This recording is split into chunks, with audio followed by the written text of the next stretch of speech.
The movie begins in the year 2054 on the frozen world of Niflheim, where a man named Mickey struggles awake, his body covered in frost inside a deep icy crevasse.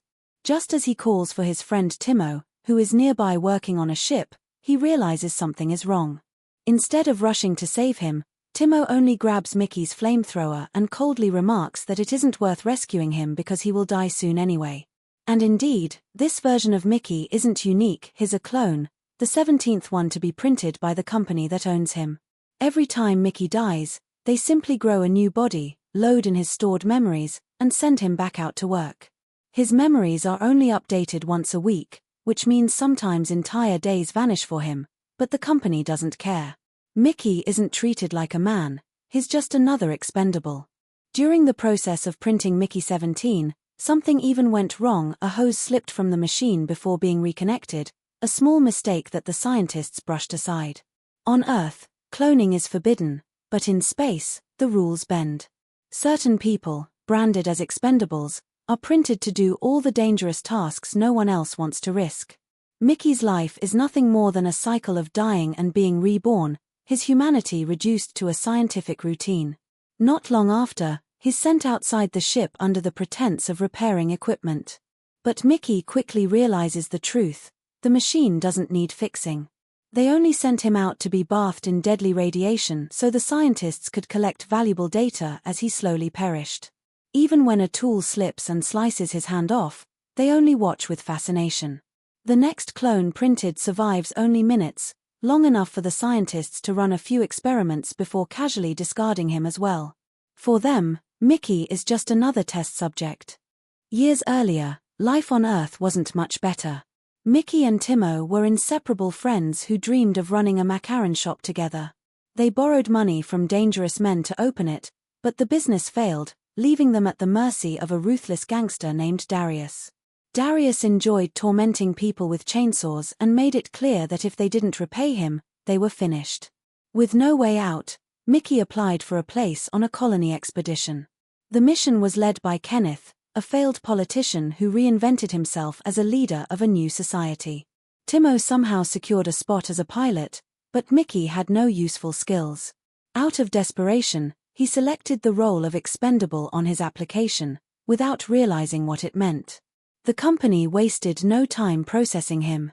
Mickey was given a quick introduction by a representative who explained, somewhat indifferently, that expendables are printed from recycled waste, food scraps, human remains, and anything organic aboard the ship. Distracted by her perfume, Mickey barely listened. Before his scan, she even popped a pimple on his forehead, explaining that otherwise, it would appear on every single clone forever. He was backed up onto a brick device, his memories archived, and injected with a serum that triggered old traumas. In a rush of memory, Mickey relived the death of his mother in a childhood car accident, a pain that shook him to the core. To finalize his indoctrination, the woman even handed him a gun, telling him to take his own life as practice for what lay ahead. When Mickey froze, she pulled the trigger herself, but it was only a test. Once aboard the colony ship, life was grim. Food was tasteless and rationed to the last calorie. During one meal, Kenneth appeared with his wife Ilfa, presenting himself as a leader chosen by destiny, though it was clear Ilfa and the church funding him were the real power. His supporters treated him like a messiah, and he introduced strict rules, including a ban on intimacy until they reached their new world. The crew was dismayed, but Mickey didn't care. He had already noticed Nasha, a security officer, and fallen for her instantly. She invited him to her table, shared her food, and their relationship bloomed in secret, defying Kenneth's orders. Still, Mickey's existence remained one of suffering.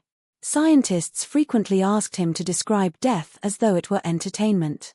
When Nasha finally threatened to shoot one of them so they could experience it firsthand, a fight broke out. Mickey ended up punished with half rations. Eventually, the ship arrived at Niflheim, and Mickey was sent out without a helmet to deliberately inhale local viruses until he died. His agonizing deaths provided crucial data, and thanks to multiple Mickeys, the scientists were able to create a vaccine for the planet's air. When the first exploration team ventured into Niflheim's icy caves, disaster struck. Strange worm-like creatures emerged, attacking the group. In the chaos, a crew member named Jennifer was crushed to death by falling ice. Kenneth cruelly berated Mickey afterward, saying that as an expendable, Mickey should have been the one to die instead. Mickey's punishment was doubled shifts and further reduced rations. Soon after, during another mission, Mickey fell through thin ice into a deep chasm, where he encountered the creatures again. To his surprise, they didn't kill him. A mother creature dragged him out and made strange sounds that Mickey instinctively repeated. For the first time, he realized the aliens weren't hostile. But when he returned to the ship, he discovered something shocking. Mickey 18 had already been printed. Multiples were forbidden. One expendable per colony was the law, meant to prevent the chaos that had once unfolded on Earth. Years earlier, a scientist named Alan had used cloning to commit murders while maintaining alibis, creating a legal and moral nightmare. The church declared that one soul couldn't occupy two bodies, and Kenneth himself had promised that if multiples ever appeared, they would be executed. Now Mickey 17 faced his replacement. At first, Mickey 18 tried to kill him, but 17 proposed they split duties and share their burden of dying. Though 18 was more violent, the two were forced to coexist. Matters grew worse when Nasha discovered both of them and, rather than report it, decided to indulge in the thrill of having two Mickeys for herself. Meanwhile, Kenneth's control of the colony spiraled into absurdity.